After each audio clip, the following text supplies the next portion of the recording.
A'udzubillahi minasyaitonirrajim. Aku berlindung kepada Allah dari godaan syaitan yang terkutuk. Bismillahirrahmanirrahim. Dengan menyebut nama Allah yang Maha Pengasih lagi Maha Penyayang. Surah Al-Muluk. Ini seri 7 surah ya. Kita sudah menyelesaikan surah Yasin, surah Ar-Rahman, surah Waqiah, dan yang sekarang surah Al-Muluk. Surah Al-Muluk ini termasuk surah Makkiyah, diturunkan di kota Mekah sebelum Nabi hijrah. Jumlah ayatnya 30 ayat. Ada beberapa keutamaan surah ini. Saya bacakan dulu hadis Rasulullah SAW dari Abu Hurairah. Inna suratan fil Quran salasina ayatan. Sungguh dalam surat ada surat yang jumlah ayatnya 30 ayat. Syafa'atan li sahibiha hatta ghufralahu tabarakalladzi bidil mulku. Ia ayat ini dapat memberikan syafaat bagi yang membacanya hingga ia mendapatkan ampunan dosa, yaitu surah Al-Muluk. Jadi surah ini keistimewaannya orang yang baca surah Al-Muluk mendapatkan syafaat dari Allah dan mendapatkan ampunan dosa. Allahu Akbar. Ada sebuah riwayat Rasulullah bersabda, sungguhnya ada seorang laki-laki dari kalangan umat sebelum kalian meninggal dunia, sedangkan tidak satu pun dari kitabullah ini dihafal selain surah Al-Muluk. Ketika itu lelaki itu diletakkan dalam kuburnya, malaikat penanya datang, maka surat Al-Muluk menghalang-halanginya, sehingga malaikat itu berkata, sungguhnya engkau adalah salah satu dari kitabullah dan aku tidak suka membuatmu tidak senang, tapi aku tidak mempunyai kuasa bagi dia dan juga bagi diriku terhadap suatu kemudaratan dan juga suatu kemanfaat. Jika engkau hendak membela orang ini, maka menghadaplah kepada Allah dan minta syafaatnya dari Rasulullah buat dia. Artinya orang ini dalam hadis Rasulullah ini diberikan kemudahan, bahkan enggak ditanya lagi di alam kubur. Surah Al-Muluk, Masya Allah. Sebuah hadis lain, surah Al-Muluk ini suratun fil Quran khosomat an sahibiha hatta dakhalahutul jannah. Ada sebuah surat yang membacanya orang ini akan dimasukkan dalam surga. Apa itu? Surah Tabarakalladzi biyadil mulku. Itu kata Rasulullah. Jadi keutamaannya orang yang membaca surah Al-Muluk ini akan dimasukkan ke dalam surga. Sebuah riwayat lain dari sahabat Rasulullah SAW membuat tenda di dekat sebuah kuburan, padahal ia tidak mengetahui bahwa itu adalah kuburan. Tiba-tiba ia sadar itu adalah kuburan seseorang. Ia mendengarkan sedang membaca surah Al-Muluk hingga hatam, maka ia datang kepada Rasulullah SAW. Ya Rasulullah, aku telah memasang tendaku di dekat sebuah kuburan, sedangkan aku tidak tahu bahwa itu adalah kuburan. Tiba-tiba terdengar dari dalam kuburan itu orang membaca Al-Muluk sampai selesai. Rasulullah bersabda, hiyal mani'ah hiya manjiyatun tunjihi min ajabil qabri. Itu adalah surah yang menangkal, menyelamatkan seseorang dari siksa kubur. Makanya surah ini jangan lupa dibaca sebelum tidur ya. Alhamdulillah saya udah istiqomah nih. Surah Al-Muluk ini jangan sampai lupa kita baca sebelum kita tidur. Baca surah Al-Muluk. Di antara keistimewaan tadi itu menyelamatkan, menangkal dari siksa. Ingat ya, kita ini di kubur itu kan bisa ratusan tahun, bisa ribuan tahun, tapi orang yang membaca surah Al-Muluk sebelum tidur diselamatkan dari azab kubur. Kalau azab kubur selamat, kesana tuh terus selamat sampai ke dalam surga. Tuh keutamaannya. Bahkan dalam hadis Ibnu Abbas radhiyallahu anhu, Rasulullah bersabda, lauditu annaha fi qalbi kulli insanin min ummati. Sungguh aku menginginkan surat ini dihafal di dalam setiap hati setiap umatku. Rasulullah mengatakan begitu. Makanya hebat banget nenek-nenek banyak hafal nih surat ini. Iya, nenek-nenek coba dah, ibu-ibu ngaji Yasin, Al-Muluk hafal dia. Masya Allah. Memang benar ini kata Rasulullah ya, surah penangkal dari siksa kubur. Jadi penyelamat dari siksa kubur surah Al-Muluk. Dari Ibnu Abbas, ia pernah berkata berseorang, maukah aku hadiahkan kepadamu suatu hadis yang akan membuatmu gembira. Tentu saya mau ya Ibnu Abbas, bacalah surah Al-Muluk, ajarkan kepada keluargamu dan semua anakmu dan semua ahli keluargamu yang masih anak-anak dan semua tetanggamu, karena sungguhnya surah Al-Muluk surah yang menyelamatkan, membela di hari kiamat di hadapan Allah, dan mohon kepadanya agar diselamatkan dari siksa neraka dan selamat dari siksa kubur. Masya Allah, dari azab neraka, dari kiamat, dari siksa kubur, ini keistimewaan surah Al-Muluk ya. Mudah-mudahan kita bisa membaca dan menghafalnya, amin. Nah, mari kita isinya apa sih Al-Muluk itu? Bismillahirrahmanirrahim. Tabarakalladzi biyadihil mulku ya.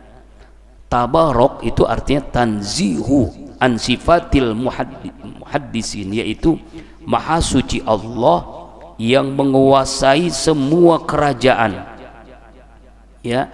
Maha suci Allah an sifatil muhaddisin, dari sifat-sifat semua makhluknya.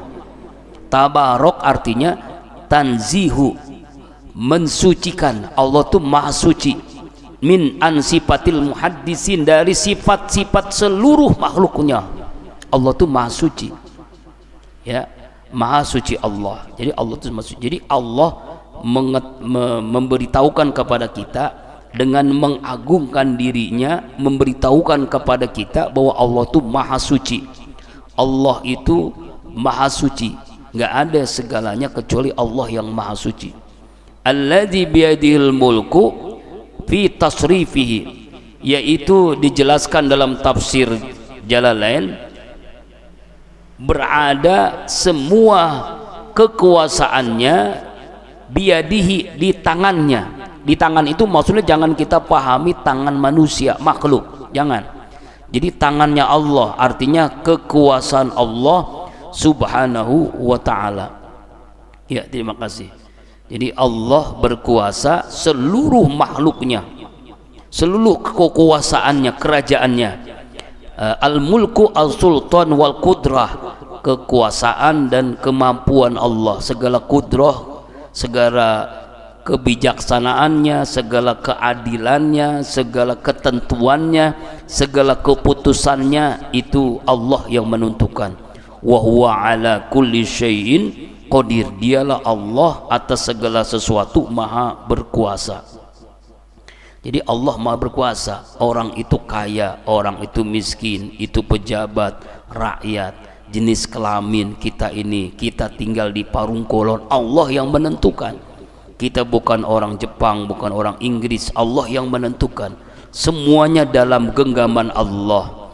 Makanya surah Al-Muluk ini mengajarkan kepada kita di ayat yang pertama, kita mengagungkan Allah, mensucikan Allah, karena Allah maha suci, tidak ada Tuhan selain Allah subhanahu wa ta'ala. Allazi khalaqal mauta fid dunya, dialah Allah yang menjadikan mati, yang menjadikan kematian dan kehidupan. Jadi yang menjadikan al-maut, kematian, fid dunya, di dunia, wal hayata fil akhirah, dan akhirat, dan kehidupan di akhirat. Wahum au huma fid dunya fin nutfah tu'radu lahal al haya, yaitu artinya Allah lah yang menjadikan kita hidup, yang menentukan kita mati di dunia.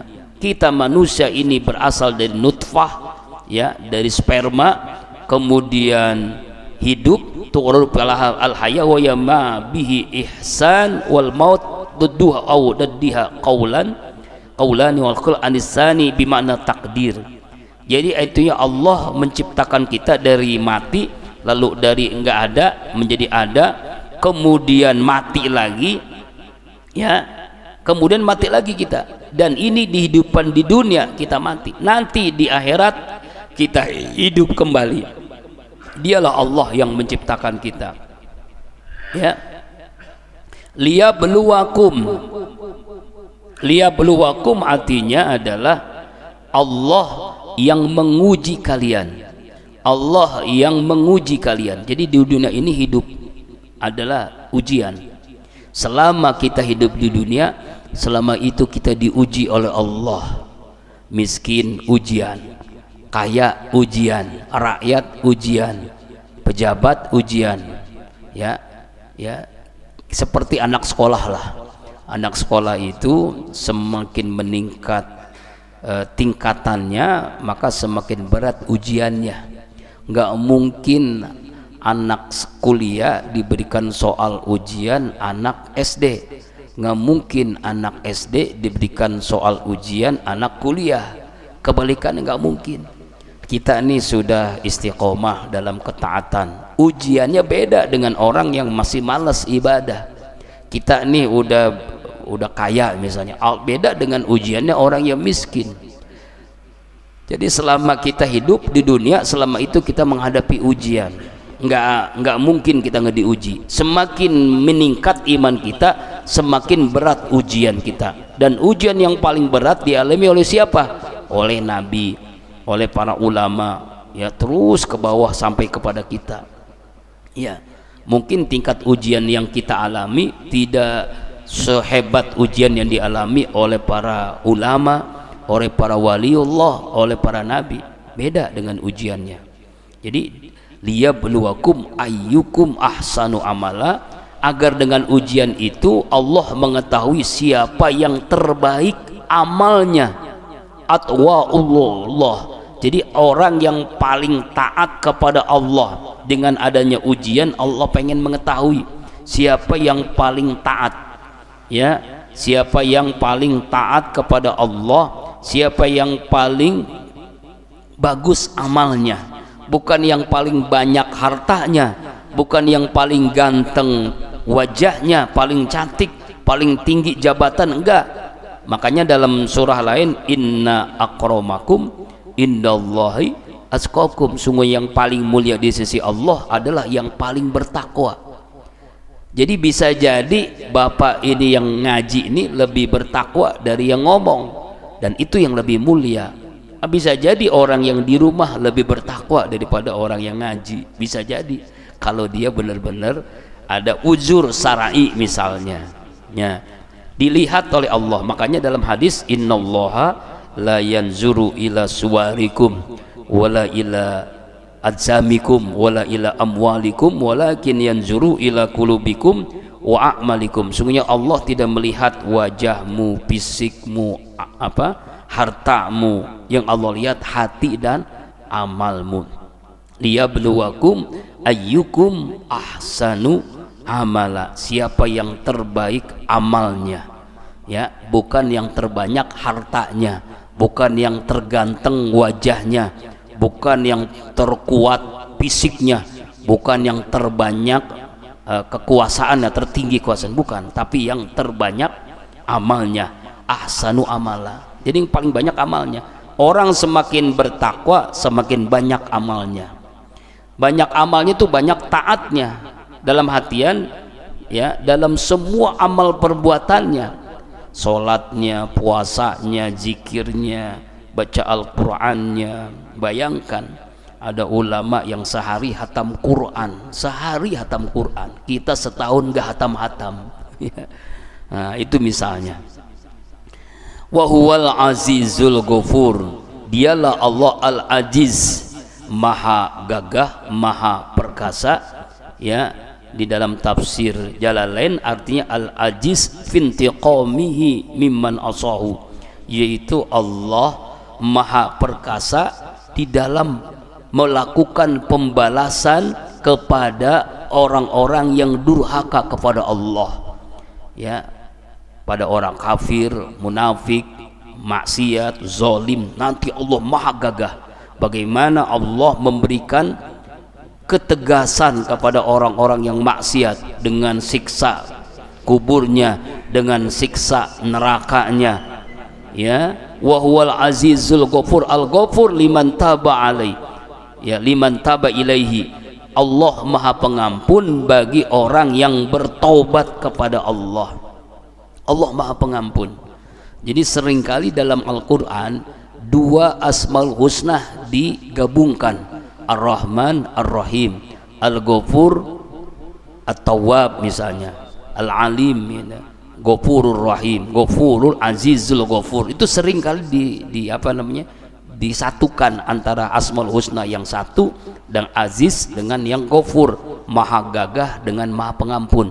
Maha gagah siksaan pembalasan bagi orang yang melakukan maksiat. Al-Ghafur yaitu maha pengampun bagi orang yang bertaubat. Alladzi khalaqas sab'a samawati, ya, itu ayat yang kedua. Sekarang ayat yang ketiga. Alladzi khalaqas sab'a samawati tibaqa, dialah Allah yang menciptakan sab'a samawat, 7 lapis langit tibaqa. Jadi Allah menciptakan, harus kita ingat, langit itu enggak satu, hanya 7. Ketika Rasulullah Shallallahu Alaihi Wasallam Isra Mi'raj, ya, jadi Rasulullah itu mengalami menaiki menuju Sidratul Muntaha 7 lapis langit. Setiap lapisan langit itu Rasulullah itu berjumpa dengan para nabi, dari Nabi Adam sampai Nabi Isa, Nabi Ibrahim, Nabi Musa, Nabi Isa, Nabi Yusuf, semua para nabi ketika Isra Mi'raj. Jadi mengalami 7 lapis langit, ya. Waktu turunnya Al-Quran sekaligus itu turunnya dalam surah Al-Qadar, inna anzalnahu fi lailatul qadar, sungguhnya kami Allah menurunkan Al-Qadar di malam Al-Quran, di malam Al-Qadar. Itu turun sekaligus dari Lauhil Mahfuz ke langit dunia, langit pertama itu. Nanti setelah itu turun berangsur-angsur selama 22 tahun 2 bulan 22 hari, ya. Allah telah menciptakan langit 7 berlapis-lapis. Makanya angka 7 itu angka spesial, ya. Ada namanya surah Al-Fatihah 7 ayat. Kita tawaf 7 putaran, sa'i 7 kali, kemudian 7 sunnah Rasulullah, 7 apa lagi nih, 7 surah. Nah 7 itu angka yang luar biasa, karena memang Allah menciptakan langit ini ada 7 bertingkat-tingkat, satu tingkat dengan tingkat yang lain, ya. Ada yang mengatakan bahwa antara tingkat yang satu dengan tingkat yang lain itu bisa berlapis-lapis gitu, ya, tanpa pemisah. Ada juga yang mengatakan ada pemisahnya dalam hadis tentang Isra dan Mi'raj Rasulullah Sallallahu Alaihi Wasallam, ya. Nah, dalam tafsir Jalalain dikatakan oleh Al-Jaluddin As-Sayyuti Jandanul Al-Mahali bahwa ba'duha fawqa ba'din min ghairi mimmasya. Jadi antara lapisan yang satu dengan lapisan yang lain, ya, itu enggak bersentuhan. Jadi lapisan langit dengan lapisan yang lain, kalau kita kan misalnya apa ya, makanan kue lapis itu kan bersentuhan, menyatu. Ini mah enggak, jadi berlenggangan gitu antara lapisan 1, lapisan 2, 3, 4, 5, 6, 7 itu dalam tafsir Jalalain tidak bersentuhan, enggak bersentuhan, jadi enggak nyatu begitu. Ada 7 lapis, 7 lapis langit, ya. Kan kita harus yakini ma tara fi khalqir rahman min tafawus. Mataro, kamu tidak kamu, maksudnya kamu tidak melihat khalqir rahman, ciptaan Allah yang maha rahman, min tafawus, yang tidak seimbang. Jadi artinya tidak kita menumpukkan dalam semua ciptaannya itu tidak seimbang, ya. Min tafawus tabayun wa adamut tanasub. Jadi tidak ada ciptaan Allah yang tidak seimbang. Semuanya seimbang, semuanya seimbang. Bahkan, ya, nggak ada yang tidak sempurna. Misalnya ada laki-laki, ada perempuan, ada kaya, ada miskin, ada betina, ada jantan, semuanya seimbang. Ada langit, ada bumi, semuanya seimbang, ya, rapi, sempurna, tidak ada perbedaan, tidak ada kontradiksi, tidak ada kelemahan, tidak ada kekurangan, tidak ada celah. Itulah ciptaan Allah.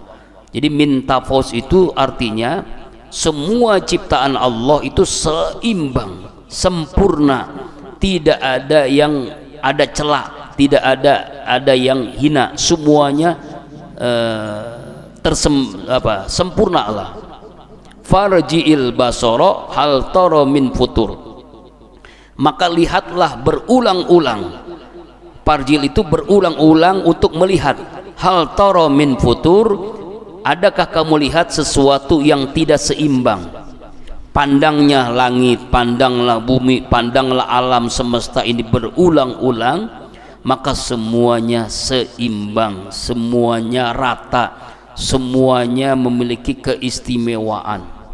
Ya, ketika kita melihat langit, ya, karena kita nggak melihat, karena kita tidak mampu, hanya sampai kita itu menganggap langit itu biru, padahal biru itu bukan warna langit.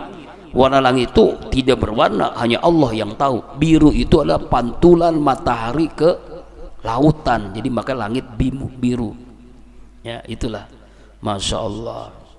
Makanya sampai Allah memberikan agar kita makhluknya hal tara min futur, lihatlah, kamu lihat semuanya makhluk Allah itu nggak ada yang tidak seimbang, nggak ada yang tidak rata, semuanya sempurna, semuanya rata, semuanya seimbang.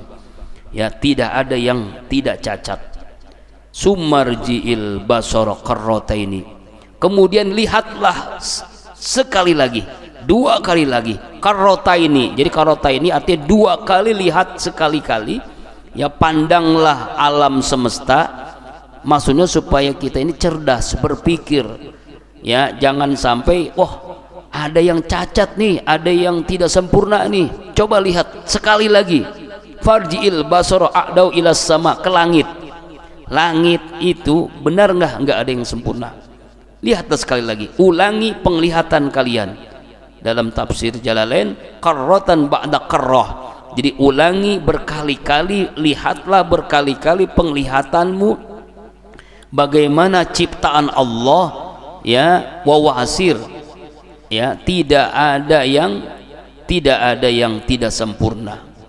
Yang qalib ilaikal basru khasi'a, ya, jadi khasi'a artinya tidak ada yang hina, semuanya lihatlah penglihatan dengan tajam. Ya, dengan tajam bagaimana Allah menciptakan langit ini benar-benar sangat sempurna. Tanpa tiang kok bisa gitu ya, tanpa tiang, langit nggak ada tiangnya, sedangkan ini ada tiangnya. Coba bikin bangunan nggak pakai tiang, ambruk. Tapi langit nggak ada tiang tapi sempurna, masya Allah.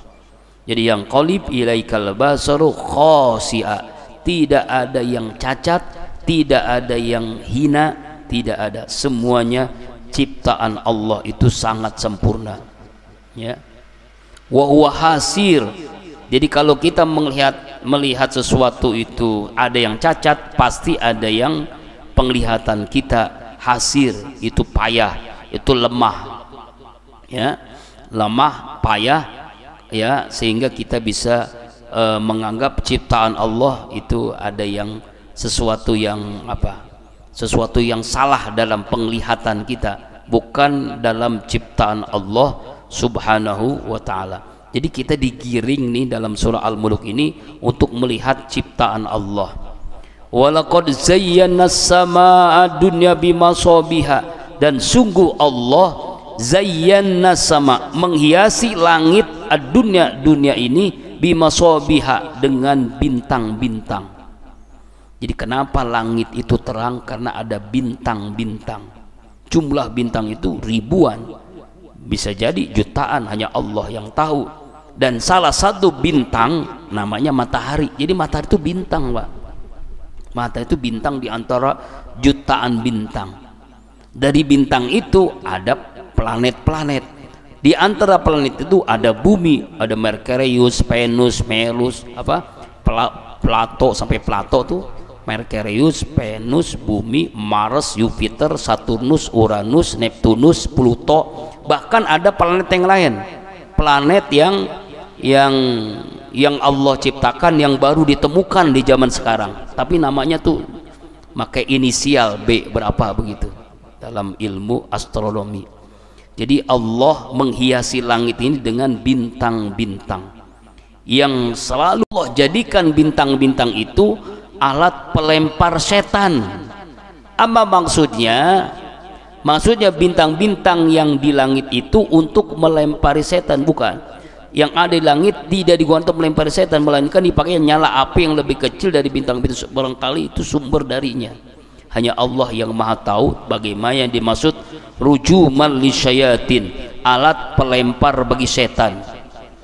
Ya, makanya dalam tafsir Ibnu Katsir pun ulama menafsirkan rujuman lisyayatin itu ada dua hal, yaitu ada yang mengatakan itu bintang ada di langit tidak digunakan untuk melempari setan, maksudnya nyala api yang lebih kecil daripada bintang itu sendiri, jadi bersumber darinya setan itu. Wallahu alam. Bahkan mengatakan wallahu a'lam bisawab ketika menjelaskan rujuman lisyayatin. Jadi ini hanya Allah yang mengetahui bagaimana yang dimaksud rujuman lisyayatin. Jadi bintang-bintang yang ada di langit, ya, ada juga dalam tafsir Jalalain yang mengatakan bahwa setan itu mencuri pembicaraan para malaikat dengan kuping mereka. Makanya terpisahnya batu meteor dari bintang itu bentuknya seperti segumpal api, lalu mengejar setan dan membunuhnya hingga membuat setan itu cacat. Itu ada yang mengatakan dalam tafsir Jalalain, ya, tentang masalah rujuman lisyayatin. Jadi setan itu apa namanya kepo gitu ya. Ini malaikat kan dapat informasi dari Allah, lalu setan kepo ingin mengetahui, makanya setan ini bergabung dengan para dukun tentang ramalan itu kan yang diakui kan. Makanya ada orang ramalan tuh, ramalan rezeki, jodoh, macam-macam itu dengan bintang-bintang. Ada bintang Kerikponus, ada bintang apa sensor, ada bintang Leo, ya itu kan ya. Itu kalau dulu zaman Ustadz masih muda tuh ada orang yang percaya dengan nasib melalui bintang-bintang, ya. Itu emang itu informasi dicuri oleh setan melalui malaikat, jadi dia mendengar tuh. Nah ketika dia tahu, malaikat tahu, dilempar dengan bintang-bintang. Nah yang kena bintang itu menjadi cacat setannya. Itu ada yang menjelaskan tentang rujumal lisyayatin. Nah insyaallah baru tahu arti rujumal lisyayatin. Ini dalam tafsir Jalalain mengatakan begitu ya, rujumal lisyayatin. Masya Allah. Nah itu kan ada yastalaqas sam'a bi ayyabsilan sihab anil qawakib. Masya Allah ya. Wa atadna lahum ajabas sair, dan kami menyediakan bagi setan itu siksaan neraka sair, yaitu Allah menghinakan para setan ya dengan azab Allah, namanya ajabas sair, neraka sair, ajab sair, neraka yang menyala-nyala apinya. Ini juga dijelaskan di dalam surah As-Saffat ayat 6 dan 10. Inna zayyana sama'a dunya bimizinatil qawaqib wa hibzan min kulli syaitanin marid la yasma'una ilal mala'il a'la wa yukzafuna min kulli janib duhura walahum adzabun wasib ila man khatal khatfah fatbau shihabun saqib. Sungguhnya kami telah menghiasi langit dengan bintang-bintang, lalu Allah pelihara dari setiap setan yang durhaka yang tidak dapat mendengarkan pembicaraan para malaikat, dan mereka dilempari dari berbagai penjuru untuk mengusir setan dengan bintang-bintang itu, untuk mengusir mereka dan bagi mereka siksaan yang kekal. Akan tetapi barang siapa di antara setan yang mencuri pembicaraan itu, maka ia dikejar oleh suluh api yang cemerlang dengan bintang-bintang itu. Jadi ada setan yang mencuri nih, kepo dengan pembicaraan malaikat tentang ramalan-ramalan, lalu dilempar dengan bintang-bintang itu. Wallahu a'lam. Ini masalah rujumal lisyayatin. Kemudian ayat yang ke-6, walilladzina kafaru birabbihim bi rabbihim azabu jahannam wa bi'sal masir. Bagi orang-orang kafir, walilladzina kafaru, bagi orang-orang kafir, bi rabbihim, kepada Allah Tuhan mereka, azabu jahannam, yaitu siksa neraka jahannam, wa bi'sal masir, dan itulah seburuk-buruknya tempat. Jadi sangat jelas, sangat terang ini Allah memberikan ponis yang sangat jelas bagi orang-orang kafir. Masalahnya siapa itu orang kafir? Kafir itu artinya kafaro, orang yang tertutup hatinya menerima Islam, orang yang tertutup hatinya menerima Allah sebagai Tuhan, Nabi Muhammad sebagai Nabi yang terakhir, itu namanya kafir. Orang yang meninggalkan sholat kafir, kafir ya, itu kafir. Pokoknya semua orang kafir dipastikan oleh Allah ditempatkan di dalam neraka jahanam. Tapi jangan kita misalnya nih, kita lagi beli sesuatu ke toko orang Cina, orang kafir, ngeliat salib, kita ngomong begini, lu neraka jahanam, ini ayatnya nih. Jangan, paling marah itu orang ya. Jangan. Ini sebagai pengetahuan bagi kita bahwa dipastikan orang kafir itu tempatnya di neraka jahanam. Ya, neraka yang paling rendah itu ya paling berat siksaannya, dan neraka jahanam. Idza ulqu fiha sami'ul laha syahiqa wa yatafur. Idza ulqu, apabila mereka dilemparkan orang kafir dalam neraka jahanam, sami'ul laha, mereka mendengar suara neraka, syahiqon, mengerikan. Jadi jeritan api neraka, jeritan orang-orang kafir yang disiksa di dalam neraka itu sangat-sangat syahiqa wa tafur. Tafur itu menggelegak. Jadi saking dijelaskan, tafur itu adalah seperti mendidih, membakar mereka, biji-bijian yang digodok di dalam air yang banyak. Gimana tuh kira-kira ya, saking mereka kesakitan luar biasa. Orang-orang yang di dalam neraka jahanam itu sampai berjerit ya, ini dijelaskan, sautan munkiratu kausatil himar, suaranya seperti suara keledai. Jadi binatang yang menjeritnya keras itu namanya suara keledai. Ini dalam tafsir Jalalain dijelaskan seperti suara keledai, saking menjeritnya orang yang ada di dalam neraka jahanam. Jadi kasautil himar, seperti keledai ya. Dan juga tafur itu lagla, jadi artinya menggelegak, saking menjeritnya luar biasa. Mungkin seperti orang yang sakaratul maut, itu orang kafir itu luar biasa sakitnya, sehingga sampai ada yang melet, ada yang matanya melotot gitu, saking sakitnya menerima azab ketika sakaratul maut, apalagi sudah masuk neraka jahanam. Nauzubillahi min zalik. Takadu tamayyazu minal ghaiz, hampir saja neraka itu pecah gitu, pecah ghaiz, karena marah, karena marah kepada orang-orang yang disiksa, orang-orang kafir. Jadi tamayyazu itu pecah, hampir neraka itu pecah minal ghaiz, karena marah apa? Kepada penghuni neraka jahanam. Ya, dijelaskannya. Jadi sampai begitu Pak tuh. Takadu tamayyazu minal ghaiz, marah, hampir marah, hampir terpecah-pecah itu neraka, saking marahnya, dendamnya kepada orang-orang kafir. Neraka aja sampai gregetan gitu, saking gregetan tuh sampai gimana sih kira-kira sih? Orang pada puncaknya marah itu sampai pecahin piring, pecahin gelas gitu kan. Nah ini seperti neraka itu marah melihat ketika orang-orang kafir masuk ke neraka jahanam. Kullama ulqiya fiha fajum sa'alahum khazanatuha alam ya'tikum nazir.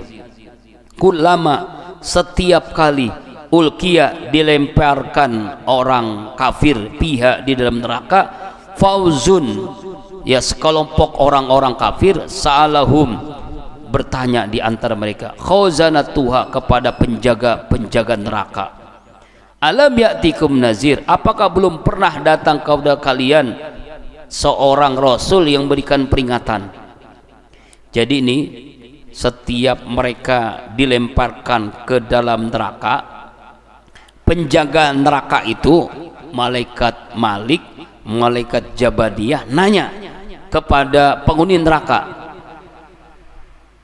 apa pertanyaannya, apakah kalian nggak ada yang datang yang ngingetin tentang masalah neraka, begitu tuh. Jadi ketika di neraka, penjaga-penjaga itu nanya, kenapa kalian masuk neraka, apakah belum pernah datang kepada kalian seorang pun rasul, nabi, ulama yang berikan peringatan. Apa jawaban mereka? Qalu, mereka menjawab, bala, benar ada. Qad ja'ana nazir, sungguh telah datang kepada kami seorang nazir, seorang rasul pemberikan peringatan. Fakadzabna, tapi kami apa? Mendustakannya. Wa qulna, dan kami katakan, ma nazzallahu min syai'in, tidak pernah Allah menurunkan sesuatu pun, in antum illa fi dhalalin kabir, tidaklah kalian kecuali berada dalam kesesatan yang nyata. Jadi nggak bisa membantah lagi. Jadi dalam ayat ini ya, para penjaga neraka jahanam itu nanya kepada orang-orang kafir yang masuk neraka jahanam. Pertanyaannya adalah, adakah yang memberikan peringatan kepada kalian, ya, seorang rasul, seorang nabi, tentang masalah neraka ini, tentang siksaan kepada orang-orang kafir ini? Mereka menjawab, ada ya Allah, ada ya malaikat, ada, benar ada, tapi kami mendustakannya. Kami tidak percaya apa yang disampaikan oleh nabi, oleh rasul, dan para ulama-ulama. Ya itu. Jadi yang salah bukan rasulnya, yang salah bukan nabinya, yang salah adalah orangnya, ya. Ya, makanya dia fi dhalalin kabir, dalam kesesatan yang nyata. Seperti Fir'aun, Qarun, kemudian siapa lagi, Bala'an, kemudian Namrus, Abu Jahal, Abu Lahab, Abu Gosok. Nah itu tuh, itu jawabannya begitu tuh ya. Abu Gosok ada nggak? Ada. Ya, artinya orang-orang kafir tuh ya, seperti itu. Makanya kalau pengen tahu rumah Abu Jahal di mana, orang yang haji pasti tahu. Di mana dia? Di WC. Jadi rumah Abu Jahal, Abu Lahab itu sekarang hebatnya pemerintah Saudi, di sekitar Masjidil Haram itu dibikin WC, kan ada WC berapa gitu. Itu rumahnya dulu Abu Jahal tuh. Jadi hinanya dia di dunia dihinakan sampai dijadikan WC, kamar mandi untuk jamaah haji, untuk berwudu situ kan. Ada WC itu rumahnya Abu Jahal, ya, rumahnya Abu Lahab, itu rumahnya, ya, masya Allah. Saya tahu dari seorang kreator YouTube, ini dulu rumahnya Abu Jahal, ini dulu rumah Abu Lahab, sekarang jadi WC. Jadi kalau nanti yang pernah haji umroh tuh kan ada kan WC, kan WC itu gede banget WC-nya, ada lift, ada 3 lantai, 4 lantai ya, ya. 3 lantai, WC aja 3 lantai, saking besarnya itu, kayak hotel itu WC itu, kayak hotel, sampai lantai ke bawah, masya Allah. Tapi dia mah enak WC-nya, pakai lift, WC aja pakai lift, saking kayanya itu Arab, ya, masya Allah, ya, masya Allah. Dia mau langsung hilang, langsung hilang ya, itu kotoran, enak tinggal dipencet, dan WC-nya nggak ada yang duduk, WC nongkrong semua, nggak ada WC yang berdiri, kencing berdiri, kencing duduk, itu nggak ada sunnah, itu kan cara orang Yahudi, orang Nasrani. Makanya masjid-masjid kalau bisa tuh seperti siapa? Seperti di sana, ada WC yang begitu langsung. Di hotel ada ustadz, itu hotel mah kan niru orang Yahudi, ya. Ya, tempat wudunya duduk, tempat WC-nya pun nongkrong bersih, tinggal pencet langsung airnya banyak sekali, masya Allah, gitu ya. Nah, kembali lagi, jadi orang-orang kafir ditempatkan di dalam neraka jahanam, ditanya dulu oleh penjaga neraka, kamu pernah nggak ya ada orang yang ngingetin ente? Ada, tapi kami mendustakannya. Jadi arti salah siapa? Salah orang kafir sendiri. Ya, Allahu Akbar. Nah, dalam hadis Rasulullah sallallahu alaihi wasallam, akhbironi man sami'a lahu min Rasulillah, dari Abu Buturi, ya, telah menceritakan kepadaku seorang yang telah mendengarkan hadis dari Rasulullah yang telah bersabda, la yakhlikan nas hatta yu'ziru min anfusihim. Manusia tidak akan binasa sebelum mereka menyadari akan kesalahannya. La yadkhulu ahadun illa an-nar illa huwa ya'lamu anna an-nara aula bi minal jannah. Tidak seorang masuk melainkan dia menjadi bahwa neraka adalah tempat yang layak baginya daripada surga.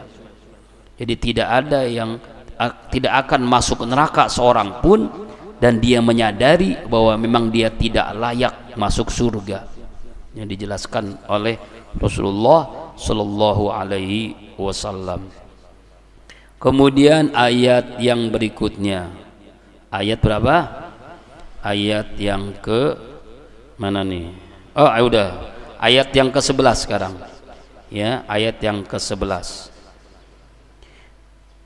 Dulu ayat yang 10 dulu ya. Wa qalu, mereka berkata, lau kunna nasma'u, jika kami dahulu nasma'u mendengarkan, au naqilu atau kami berpikir untuk beriman, ma kunna fi ashabis sa'ir, tidaklah kami berada di dalam neraka sa'ir.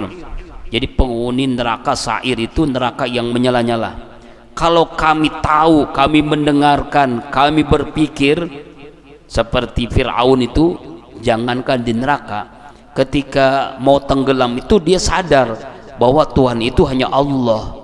Gak mungkin ini lautan terbelah menjadi dua, gak mungkin lautan nyatu lagi kecuali dengan kekuasaan Allah. Makanya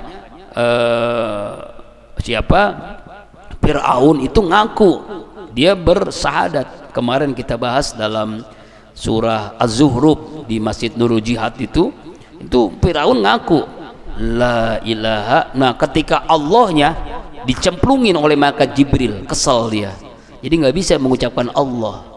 Makanya hati-hati ketika orang sakaratul maut itu sulit mengucapkan tahlil. Man akhir kalami la ilallah padahal jannah. Siapa orang yang akhir hidupnya mengucapkan kalimat la ilallah dijamin masuk surga. Meninggalnya dalam keadaan husnul khotimah. Tapi kalau Fir'aun sul khotimah karena malaikat tidak rela dia mengucapkan kalimat tauhid. Nah, itu. Kenapa? Karena dia ngaku Tuhan kan. Fa'tarufu, mereka mengakui bizambim dosa-dosa mereka. Siapa yang mengakui ini? Orang-orang yang dimasukkan dalam neraka ngaku dia. Pasukon li ashabis sa'ir, kebinasaanlah kepada penghuni neraka sa'ir, neraka yang menyala-nyala. Jadi mereka menyadari bahwa mereka ini salah, tidak mendengar, tidak memahami apa yang tidak beriman kepada Allah dan Rasul, maka dia dimasukkan ke dalam neraka. Sadarnya itu udah terlambat. Terakhir ayat 12. Innal ladzina yakhshawna. Tadi tentang orang kafir ya. Sekarang orang yang takut kepada Allah. Innal ladzina yakhshawna. Sesungguhnya orang-orang yang takut rabbahum kepada Allah Tuhan mereka.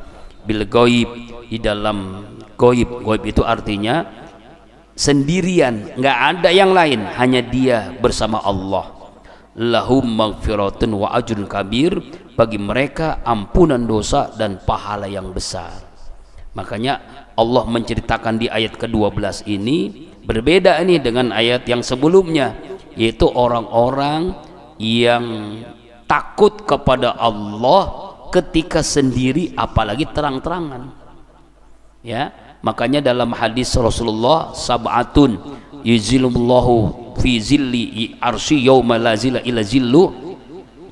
Ada 7 golongan yang mendapat naungan ars Allah di hari kiamat, yaitu kecuali naungan Allah ada 7 orang. Di antara adalah seseorang yang sendirian nangis kepada Allah, ingat dosa, ampunan dosa, dia bertaubat kepada Allah Subhanahu wa taala. Dia sendiri tapi dia takut kepada Allah, tidak melakukan maksiat. Ini yang berat nih. Ya, rajulan da'atum ra'atun zata mansumin wa jimalin inni akhafullah. Ketika ada seorang laki-laki diajak berzinah dengan seorang wanita yang cantik, yang punya kedudukan, lalu dia mengatakan, sesungguhnya saya takut kepada Allah. Wa rajulani tasaddaq bi sadaqatin akhfaha. Seorang yang bersedekah, nggak ada yang lain, jangankan orang lain, tangan kirinya nggak tahu dia sedekah. Itulah hatta la tamu si malu matun fi piyamini. Tangan kanan bersedekah, tangan kirinya nggak tahu, saking ingin tersembunyi. Makanya Allahu Rabbuna bisri wal ani, Allah itu Tuhan kami ketika sembunyi-sembunyi, sendirian walaupun dan dalam keadaan terang-terangan. Ya, makanya di ayat yang ke-12 ini, ya, orang-orang yang takut kepada Allah ketika sendirian, ya bil ghaib itu dalam keadaan sendirian, nggak ada yang tahu dia, orang lain nggak tahu, dia sendirian tapi dia apa, takut kepada Allah, buat dia ini Allah memberikan ampunan dosa. Wa ajrun kabir, ajrun kabir itu adalah surga, pahala yang besar itu adalah surga Allah Subhanahu wa taala. Nah itulah, jadi Allah menceritakan kepada orang-orang yang takut kepada Allah ketika sembunyi-sembunyi, sembunyi aja takut kepada Allah, apalagi terang-terangan, ya, bil ghaibi, ghaib itu dalam keadaan sembunyi-sembunyi. Inilah ya sulitnya kalau kita beribadah. Kan kadang-kadang kan ada orang kan, bagaimana cara melatih ibadah tersembunyi, zikir sembunyi-sembunyi, ya. Kemudian puasa, itu pada puasa itu sangat efektif untuk melatih kita menjadi orang yang beribadah, ingat Allah dalam keadaan sembunyi-sembunyi. Insya Allah minggu depan ayat yang berikutnya, ayat yang ke-13. Mudah-mudahan kita dapat mengambil ibrah apa yang kita baca hari ini dan kita bisa mengamalkan, ya. Surah Al-Mulk, surah yang luar biasa, itu surah yang dapat syafaat orang yang bacanya. Amalkan sebelum tidur, ya. Amalkan sebelum tidur baca surah Al-Mulk. Di antara keistimewaannya dijauhkan dari azab kubur. Amin ya Allah ya rabbal alamin bi barakati wa karamati al-Fatihah.